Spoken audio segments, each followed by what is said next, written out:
আমি আজকে খাসি মাংসের কালা ভুনা করলাম। হ্যালো, আসসালামু আলাইকুম।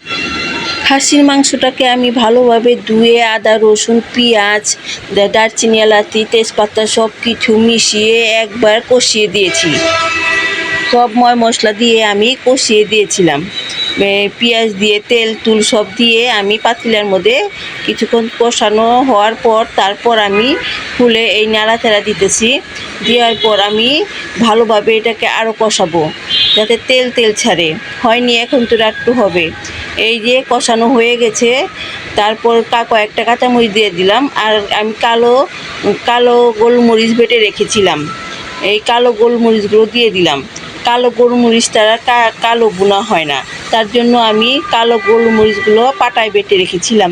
এই দেখেন কালারটা অনেক কালচে হয়ে আসছে, খুব সুন্দর কালারটা, দেখতে খুব ভালো লাগে। অনেক মজার এই খাসির মাংসর কালা ভুনাটা।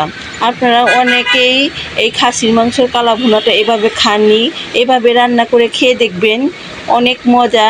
ভাত দিয়ে, পোলাও দিয়ে, রুটি দিয়ে, যেভাবে খেতে পারেন, খুব সবটা দিয়েই খুব মজা লাগে। এইটা আর একটু কষানো হয়ে গেলে আমি নামিয়ে ফেলবো। আর একটু ভাজা করলে, এই ভাজা হয়ে গেছে, এখন আমি নামিয়ে ফেলছি।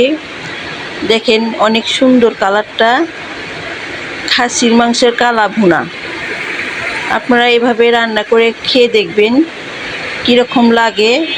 খুব মজার একটা তরকারি, ভুনা কষা এই তরকারিটা আমার কাছে অনেক ভালো লাগে।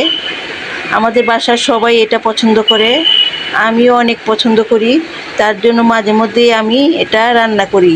আল্লাহ হাফেজ।